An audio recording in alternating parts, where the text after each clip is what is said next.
નસ દબાય છે ગીતાબેન પાસે, એ મને ખબર છે. કાલનું નથી આ અમરેલી ભણતા તે દુનું છે. વિજય બાપુ ભણતા ને અમરેલી તે દુનું આ લખવાવાળું છે. 12 વર્ષ પહેલા કોને?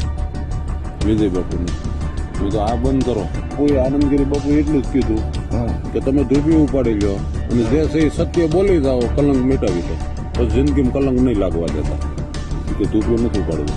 કોણ કે? વિજય બાપુ. વિજય ભગત કે આનંદગીરી બાપુ કે તમે ધૂપી ઉપાડો, પરમાણ હું આપું. હા બરોબર. ઉપાડો એટલે હું તો એમ જ કહું છું કે વિજય બાપુ પરમાણ નહીં આપે અને નહીં છોડે તો એને છોડવું પડશે. હતા મને વિજય બાપુએ ગાળું દીધી હતી. શું કામ? મને ક્યાંય હતાધાર નહીં આવવાનું, હું દેવરાજ બાપુની સેવા કરવા રોકાણો હતો. સત્તાધાર ગાદીનો વિવાદ નહીં, પણ વિવાદ છે વિજય બાપુનો.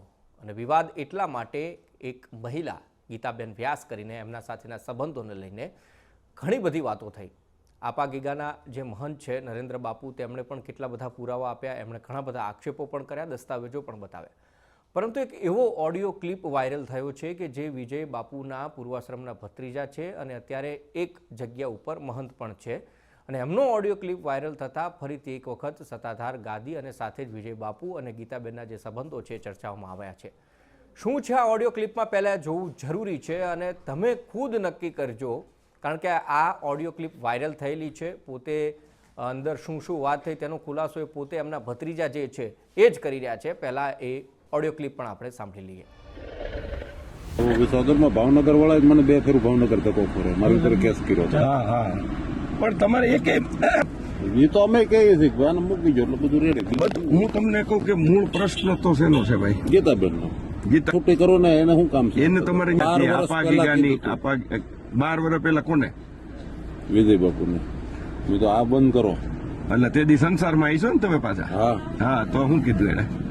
મને કે એવું કઈ છે નહીં, બધાને વેમ સમજ તો તમે આપો, બીજું શું વેમ? વેમ આખી દુનિયાને ન હોય ને. હા તો પણ ઈ હું થાકી ગયો ને એટલે તો હું સંસાર છોડીને વી આવ્યો. સંસારથી થાકી ગયો. કોઈ આનંદગીરી બાપુ એટલું જ કીધું કે તમે ધૂપી ઉપાડી લો અને જે છે એ સત્ય બોલી જાઓ, કલંક મિટાવી દો, પછી જિંદગીમાં કલંક નહીં લાગવા દેતા. કે ધૂપીઓ નથી ઉપાડવું. કોણ કે? વિજય બાપુ. વિજય ભગત કે પછી બીજું શું કરવાનું? આનંદગીરી બાપુ એટલે અત્યારે આ છે એ તમારે આ આનંદગીરી બાપુ કે ધૂપી ઉપાડી લો. હા બસ વાત જે છે એ સત્ય તમે કહી ગયો કે આ સત્ય છે, હવે નહીં થાય એટલે હું કલંક મિટાવી દઉં. હા કલંકમાં એમાં ક્યાં બીજી વાત રહી એમ.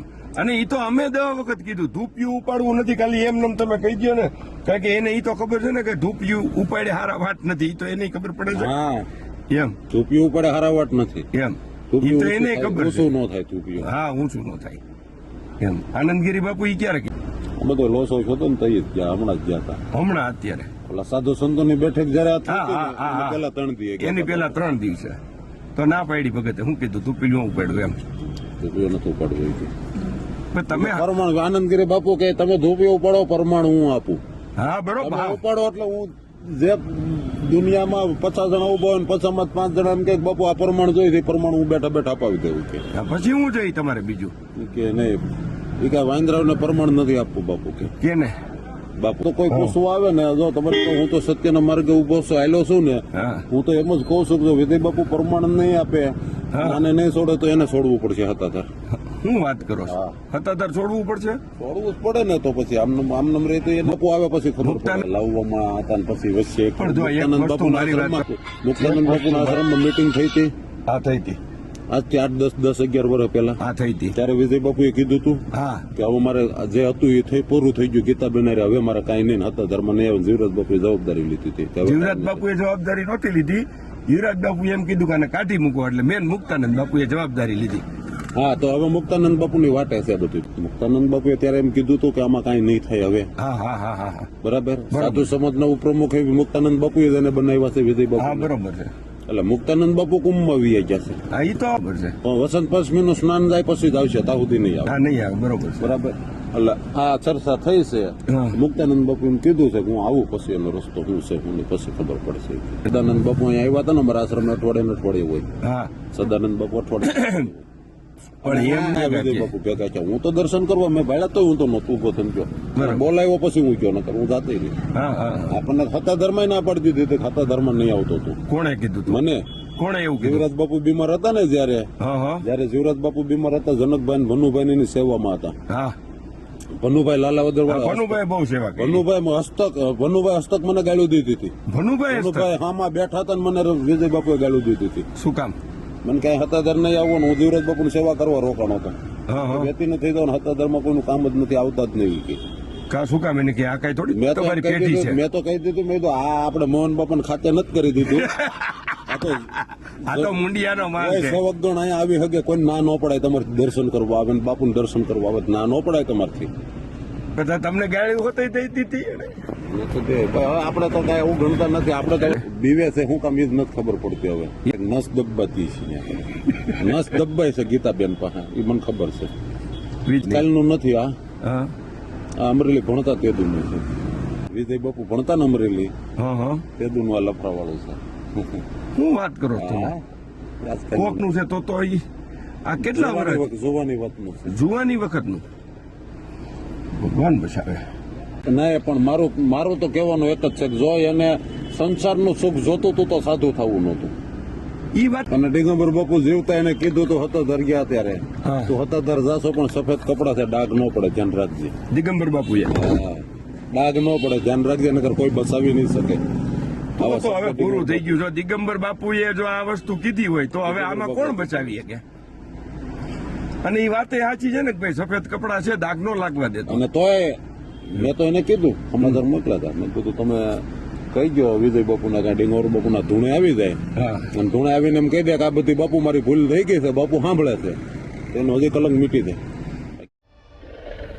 તો જે ઓડિયો ક્લિપ તમે સાંભળ્યો એમાં વિજય બાપુના પૂર્વાશ્રમના ભત્રીજા છે, તે પણ એક ગાદીના મહંત છે. એમની જે વાત છે એ ક્યાંક કોઈક મહંત સાથે થઈ છે અને મહંતની સાથે વાત કરતા તેઓ કહી રહ્યા છે કે અમે જ્યારે મળ્યા ત્યારે બાપુને કીધું કે તમે ધૂપેલી ઉપાડી લો ને, તમે શું લેવાને ચિંતા કરો છો.